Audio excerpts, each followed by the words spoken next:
Hello everyone. आज हम लोग पढ़ेंगे क्लास 10th का त्रिकोणमिति, जो कि अकेले इस टॉपिक से 20 मार्क्स का क्वेश्चन रहेगा। अब थोड़ा सा देख लेते हैं इस टॉपिक के बारे में क्या कहना चाह रहा है। कुछ हम डिफिनेशन लिखे हैं, जो कि डिफिनेशन दूर दूर तक पूछता नहीं है। जानकारी के लिए हम लोग थोड़ा सा याद रखेंगे, बाकी इससे रिलेटेड सवाल कैसे आता है मेन सवाल पर फोकस किया जाएगा। तो थोड़ा सा देखते हैं। त्रिकोणमिति, त्रि मतलब तीन, त्रि का मतलब तीन, कोण, कोण का मतलब जैसे ये हुआ, इसके बीच जो आकृति बना है ये है कोण। मिति, मिति का मतलब होता है माप, मतलब तीन गो कोण को मापेंगे और उस तीन कोण को मापने के लिए थोड़ा सा इस टॉपिक को जानेंगे कि आखिर कोण कैसे मापा जाएगा। वो भी भुजा के हेल्प से कोण निकाल देगा बिना मापले। भुजा की लंबाई दिया रहेगा तो कोण निकल जाएगा, कोण देगा तो भुजा की लंबाई निकल जाएगा। इसलिए इस टॉपिक का नाम हो जाता है त्रिकोणमिति, तीन कोणों की माप। अब थोड़ा सा किताबी लैंग्वेज देखते हैं क्या लिखा है कि त्रिकोणमिति गणित की वह शाखा है जिसमें कोणों की माप तथा जो उससे संबंधित समस्याओं का अध्ययन किया जाए, इसे ही त्रिकोणमिति कहा जाता है। अब दूसरा पॉइंट आता क्या है उसी टॉपिक में, क्या है त्रिकोणमितीय अनुपात। तो त्रिकोणमितीय अनुपात का परिभाषा थोड़ा सा सुनिए कि समकोण त्रिभुज में किन्हीं दो भुजाओं और उनके बीच के कोणों में संबंध दर्शाने वाले अनुपात को त्रिकोणमितीय अनुपात कहा जाता है। खास करके हम लोग समकोण त्रिभुज के बारे में ही इस टॉपिक में चर्चा किया जाएगा। समकोण त्रिभुज, जिस त्रिभुज का एक कोण 90 डिग्री का होता है उसे ही समकोण त्रिभुज कहा जाता है। अब यहाँ पे थोड़ा सा देखेंगे कि दो गो भुजा और उनके बीच बने कोण से संबंधित अनुपात के बारे में। तो यहाँ जैसा कि एग्जाम्पल में लिखे हैं, कुछ सवाल का तो सूत्र है कि साइन थीटा बराबर लंब बटे कर्ल, कॉस थीटा बराबर आधार बटे कर्ल, टेन थीटा बराबर लंब बटे आधार, कोसेक थीटा बराबर कर्ल बटे लंब, सेक थीटा बराबर कर्ल बटे आधार और कॉट थीटा बराबर आधार बटे लंब। ये सब सारा फॉर्मूला ट्रिक से बताएंगे, सारा याद होगा। थोड़ा सा खाली टाइम दीजिए, वीडियो पे देखते रहिए बारी बारी से, सबका सब फॉर्मूला याद हो जाएगा। याद ऐसा होगा कि फिर भूलिएगा नहीं। ये सारा हो गया मेरा त्रिकोणमितीय अनुपात। अब ये सारा त्रिकोणमितीय अनुपात हुआ है, इस सबका नाम जो है बहुत लंबा लंबा गया है, सबका शॉर्ट नाम भी सीखेंगे और इसका प्रयोग कैसे किया जाएगा सवाल में वह भी सीखेंगे इसी वीडियो में। अब इसको थोड़ा सा साफ कर देते हैं।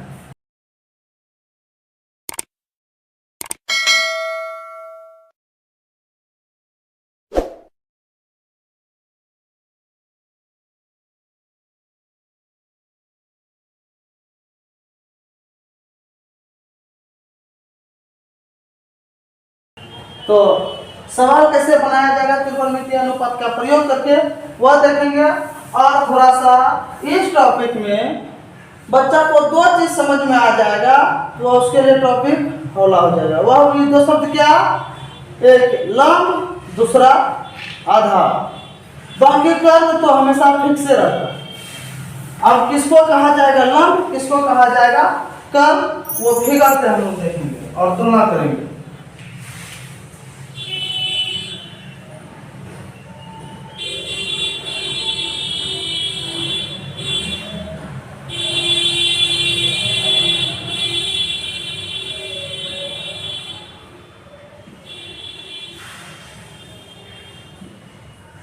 अभी हम दो त्रिभुज बनाए और दोनों का दोनों त्रिभुज कैसा है, समकोण।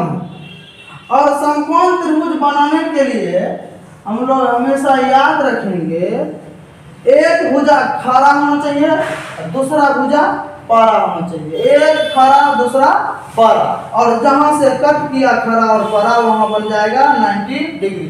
और 90 डिग्री हमेशा ये चौकुट्टा टाइप से कोण रहेगा।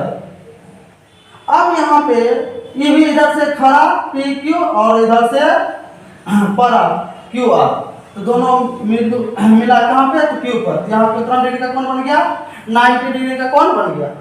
तब यहाँ पे जानेंगे क्या कि जब ये 90 बना है तो जब इसके सामने वाला भुजा, 90 डिग्री के जब सामने वाला भुजा को कहा जाता है कर्न, जिसका इंग्लिश होता है हाइपोटेनियस, और शॉर्ट नाम इसका यूज किया जाता है बार बार क्या, एच। हमेशा हमेशा के लिए याद रखेंगे 90 डिग्री के सामने वाली कोण, सामने वाली भुजा कर्न कहलाता है। अब इसमें भी बताइए, यहाँ 90 डिग्री है, इसके सामने वाला भुजा क्या कहलाएगा, तो कर्न कहलाएगा, और कर्न को एच से सूचित किया जाता है। और समकोण त्रिभुज में यही भी जानते हैं कि सबसे बड़ी भुजा को ही कर्ण कहते हैं। वो 9th तक समझाया जाता है कि समकोण त्रिभुज में सबसे बड़ी भुजा को कर्ण, लेकिन जैसे 10th में पूछिएगा तो 90 डिग्री के सामने वाली भुजा कर्ण होता है, और उसका इंग्लिश हाइपोटेनियस होता है, उसे एच से सूचित किया जाता है। अब दूसरा क्या देखेंगे, लंब। लंब और आधार पहचानने में कंफ्यूज आता है, जब भी सवाल देगा तो कुछ से कुछ कर देता है। तो लंब और आधार पहचानने का एक ही तरीका है कि जिस कोण का चर्चा किया जाएगा, जैसे हम यहाँ सी का कोण, सी को माने हैं थीटा, कौन सी को क्या माने, थीटा, जस्ट इसके सामने वाला भुजा की कहला जाएगा लंब। सी थीटा है और थीटा के सामने वाला भुजा की कहलाएगा लंब। ऐसे ही खड़ा भी दिख रहा था, कर देता है बच्चा लंब। लेकिन यहाँ पे अब चर्चा हम कर रहे हैं कोण पी का, ई कोण दे दिए थीटा, तब क्या होगा लंब। तो याद रखेंगे अभी जो बोले हैं कि जिस कोण की चर्चा किया जाएगा उस कोण के सामने वाला भुजा को लंब कहा जाता है। डेफिनेटली एकदम माइंड को खोल के सेट कर लीजिए कि लंब किसको कहा जाएगा, जिस कोण की चर्चा किया जाएगा उस कोण के सामने वाला भुजा को की कहा जाएगा लंब। ये खड़ा देख के लंब कहना भूल जाइए 10th में, वो 9th तक चलता है कि खड़ा है तो लंब कहेगा। बाकी यहाँ जानना है किस कोण की चर्चा कर रहा है तो लंब हो गया। अब यहाँ से कर्म पता है, लंब पता है, तो आधार ऑटोमेटिक याद हो जाएगा कि इसको क्या कहा जाएगा, आधार कहा जाएगा। उसी तरह इसको भी की कहा जाएगा, इसको लंब हो गया, ये कर्ण हो गया, तो ये आधार कहलाएगा। अब इसी में जानेंगे कि इसका शॉर्ट नाम हाइपोटेनियस का, इंग्लिश नाम हाइपोटेनियस का, तो शॉर्ट में एच लिखे थे। तो आधार का इंग्लिश बेस होता है, क्या होता है, बेस, और बेस का पहला लेटर बी आता है, इसीलिए इसको कौन चीज से सूचित किया जाता है, बी से। और लंब का इंग्लिश परपेंडिकुलर होता है, लंब का इंग्लिश परपेंडिकुलर होता है, इसलिए शॉर्ट में यूज करेगा कौन चीज से, पी से। उसी आधार पर यहाँ पर ये की हो जाएगा, ये बी हो जाएगा, ये की हो जाएगा पी। और यहाँ पर हम लंब और आधार और कर्म, ये तीनों को पहचानने के लिए कि दो त्रिभुज बनाए थे और दोनों में दिखाए कि लंब किसको कहा जाएगा, आधार किसको कहा जाएगा। जब लंब आधार कर्म पहचान जाइएगा तब जो 9th क्लास में हम लोग पढ़े थे कुछ फार्मूला, कि फार्मूला क्या पढ़े थे कि कर्ण स्क्वायर बराबर लंब स्क्वायर जोड़ आधार स्क्वायर। इन 9th में ही पढ़े थे, 8th में भी पढ़े होंगे, 7th में भी पढ़े होंगे, लेकिन 10th में आने के बाद यही सूत्र का यूज होगा, थोड़ा सा गहराई में लेके जाएगा त्रिकोणमिति के साथ। तो कर्ण स्क्वायर बराबर क्या होता है, लंब स्क्वायर जोड़ आधार स्क्वायर। तो इतना बड़ा बड़ा डिटेल में शब्द को ना लिखेगा, लिखेगा क्या, तो एच स्क्वायर बराबर P square plus B square. तो यहाँ से आप लोगों को समझ में आ जाना चाहिए कि एच स्क्वायर कहने का मतलब हुआ कि कर्ण, पी स्क्वायर कहने का मतलब हुआ लंब स्क्वायर, बी स्क्वायर कहने का मतलब हुआ आधार स्क्वायर। तो हमेशा शॉर्ट में ही यूज होगा, खास करके ऑब्जेक्टिव बनाने में, कि एच स्क्वायर बराबर P square plus B square. अब इसी में और जानेंगे क्या कि पूछ देगा यहाँ से बताओ पी स्क्वायर बराबर क्या होगा। तो याद रखिएगा बड़का भुजा में से छोटका भुजा के स्क्वायर को घटाया जाएगा। तो बी पी स्क्वायर बराबर हो जाएगा H square minus B square. अगर इसी जगह और दे सकता है बी स्क्वायर बराबर बता तो लिखना होगा H square minus p square. ये हो गया। अब इसी से रिलेटेड और भी फॉर्मूला किया जाएगा। सिर्फ पूछेगा h बराबर बताओ तो क्या होगा। तो h बराबर याद रखेंगे क्या p square plus B square. इसी तरह यहाँ पर भी पूछ देगा कि p बराबर बताओ तो क्या होगा। तो याद रखेंगे h square minus B square. इसी तरह और भी आएगा क्या एक कि b बराबर बताओ तो याद रखेंगे H square minus p square. तो इस तरह से फार्मूला आप कौन कीजिएगा तो कितना दिख गया 6 गो।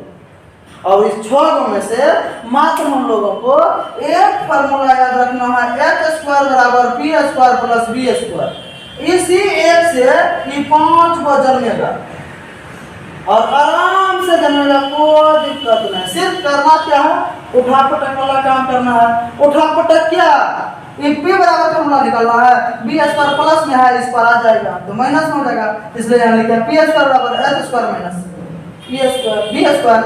अगर निकालना है बी स्क्वायर बराबर तो पी स्क्वायर प्लस में है इस पर उठा के फेंक दीजिए। जैसे फेंकेगा तो माइनस में हो जाएगा। तो बी स्क्वायर बराबर क्या हो जाएगा H square minus p square. उसके बाद यहाँ पर क्या किए हैं तो रूट लगाए। इसको की पर आ जाएगा रूट। उसमें भी क्या किए इसका स्क्वायर था फेंक दिए इस पर तो स्क्वायर इस पर रहता है तो रूट हो जाता है। इसका भी स्क्वायर था फेंक देते रूट हो गया। इसका भी स्क्वायर था फेंक देते रूट हो गया। इस तरह से हम लोग को मिलने का फॉर्मूला रखना है। एक वही फॉर्मूला याद रखना है बाकी पांचों फॉर्मूला खुद से जनवाना है मतलब खुद से लिखना है। एक दिन 2 दिन 3 दिन लिखिएगा तो चौथा दिन लगने लगेगा कि हाँ फार्मूला का ज्ञाता है फार्मूला याद है। जब तक फार्मूला याद नहीं रहेगा तब तक सवाल नहीं मिलेगा। हिलाते हिलाते परेशान हो जाएगा कुछ नहीं मिलने वाला है। इसलिए कम से कम ही एक फार्मूला याद रखिएगा बाकी 5 गो फार्मूला खुद से बना लीजिएगा। अब इसी का यूज होगा कैसे तो रहेगा सवाल क्या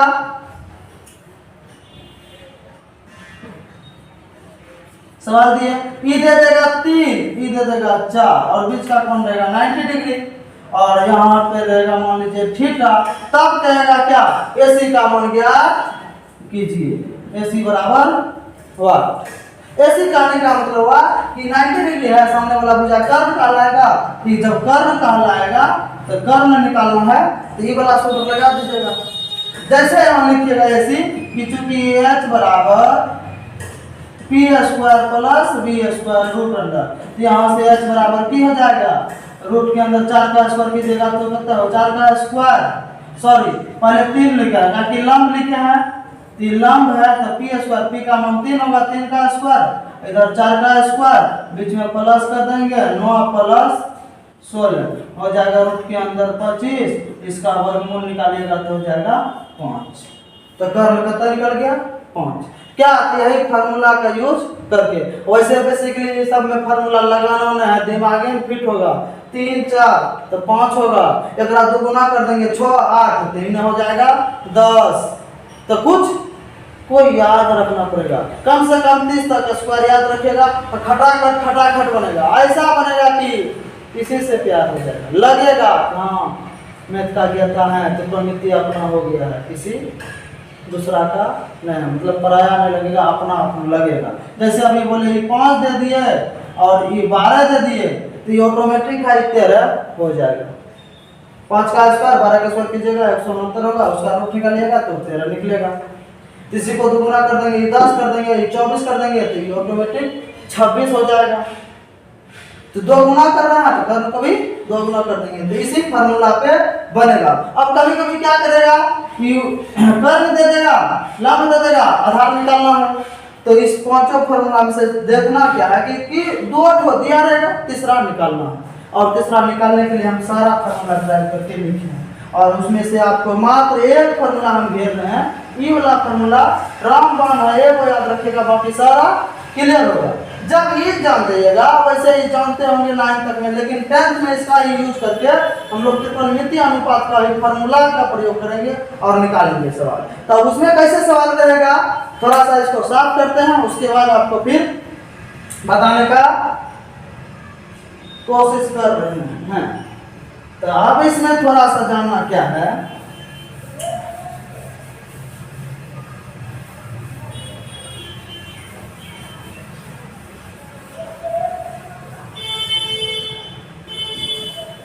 अब इसमें जानना है 6 वर्ड याद रखिएगा। त्रिकोणमिति में कितना वर्ड? 6 वर्ड। वह 6 वर्ड क्या क्या? तो वही साइन थीटा। अब इसमें जानना है 6 वर्ड याद रखिएगा। त्रिकोणमिति में कितना वर्ड? 10। वह 6 वर्ड क्या क्या? तो वही साइन। अब इसी को शॉर्ट में हम लोग यहाँ पे जानेंगे। त्रिकोणमिति अनुपात लिखाए थे साइन थीटा, ये थीटा है, इसको लिखेंगे तो थीटा।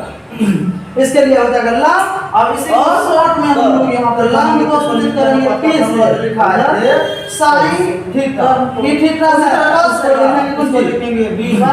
इसके लिए हो जाएगा लंब है और b बा, तो लंब को सूचित करेंगे p से। इसी का अपोजिट, तो अपोजिट की बताते हैं साइन थीटा, उसी तरह cos से इसको लिखेंगे b बा h।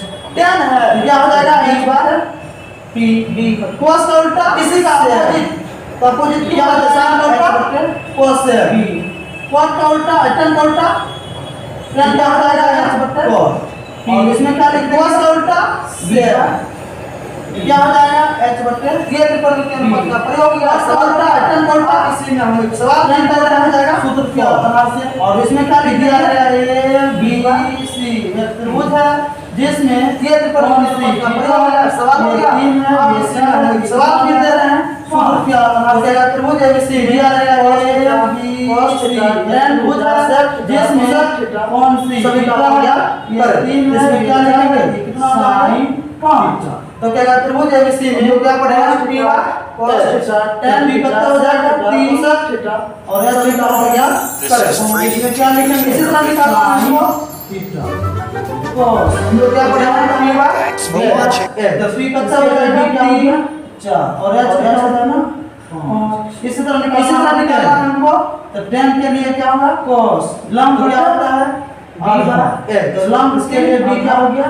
4 हो गया। और h कितना? अब इसी का उल्टा बोलेगा। इसी तरह निकालना है 5 बटे। तो tan के लिए क्या होगा? cos का उल्टा sin का तो हो जाएगा 5 बटे 4। लंब 3 tan का उल्टा cot हो जाएगा cot थीटा। अब इसी का उल्टा बोलेगा 3 कोसक का। इस फार्मूला को याद रखने के लिए cos का उल्टा sin का तो हो जाएगा 5 बटे 4। तो tan का उल्टा cot तो पूछेगा cot थीटा का मान 1 को लिखेंगे इसे 6 वर्ड। इस फार्मूला को याद रखने के लिए एक ट्रिक याद रखिएगा, इसे को जनरली लिख दो। तो हम लोग जनरली एक वर्ड को लिखेंगे इसे 6 वर्ड, जो 3 वर्ड होता है h p। इसके नीचे इसे को जनरली लिख रहे हैं h p h h। इसके नीचे This is free to use in your videos. Thanks for watching. p b p h h b। इसको लिख दीजिए, क्या लिखेंगे? p b p h h b। अब याद करने का तरीका बता, इसको लिख दीजिए, क्या लिखेंगे? p b p से पाकिस्तान, h b से भूखा, p से याद करने का तरीका, h से हिंदुस्तान जिसको इंडिया बोलेंगे तो याद रखिएगा। p से पाकिस्तान, हिंदुस्तान भूखा, h से परा भरा, यानी हिंदुस्तान जिसको इंडिया बोलेंगे तो अब यहाँ से याद रखिएगा पाकिस्तान, h से परा, हिंदुस्तान हरा भरा। h से जब इसको लिख लीजिएगा हरियाणी तो पता चलेगा क्या? p बटे p पाकिस्तान है और p बटे हिंदुस्तान हरा। यह हो जाएगा किसका वैल्यू? जब इसको लिख लीजिएगा ऊपर नीचे करके ये किसका हो जाएगा? क्या p बटे और ये क्या हो जाएगा? p बटे 10। तो ये हो जाएगा किसका वैल्यू? p b। ये किसका हो जाएगा? cos का। दोनों को ऊपर नीचे और ये क्या हो जाएगा p by h p by h p by में क्या बोले Pakistan Hindustan h h sine cos दोनों को ऊपर नीचे बटन में इसी के बारे में h b by h p by b Pakistan क्या हिंदुस्तान साइन कॉस तेल अब इसी में उसका कॉस उल्टा क्या तो साइन इसी तरह रहेगा कॉस थीटा इसका उल्टा क्या इसका उल्टा याद रखेंगे कोसेक tan का उल्टा क्या याद रखेंगे इसी तरह रहेगा कॉट इसका उल्टा क्या याद रखेंगे साइन का कोसेक और tan का उल्टा याद रखेंगे कोसेक साइन मतलब होता है चमकना एक तरह से याद रखने के लिए याद रखेंगे साइन में हमेशा चमकदार है साइन चमकदार है कोसेक सही नहीं साइन का कोसेक साइन मतलब होता है चमकना चमकदार है हमेशा हमेशा चमकदार है चमकदार है उसमें दूसरा सही नहीं है कौन इसको सबसे एक बार से चमकदार है साइन तो हमेशा चमकदार है का सत्य नहीं करेगा दूसरा मतलब कॉस इसको समझना चाहिए एक बार आगे देखिए टेंशन नहीं लेगा तो क्या करना चाहिएगा वहीं से मुक्ति मिलेगा कॉस ये बताना चाह रहे हैं आगे देखिए टेंशन नहीं लेगा तो कॉस साइन चमक जाएगा वहीं से सही है मिलेगा साइन चल गया कॉस जब बेटा सेशन में एक बार से लाइक साइन चल रहे हैं कमेंट सही नहीं है इसलिए याद रखिएगा साइन पलटा कोसेक कौन पलटा सेक टेन कौन सा वीडियो को लाइक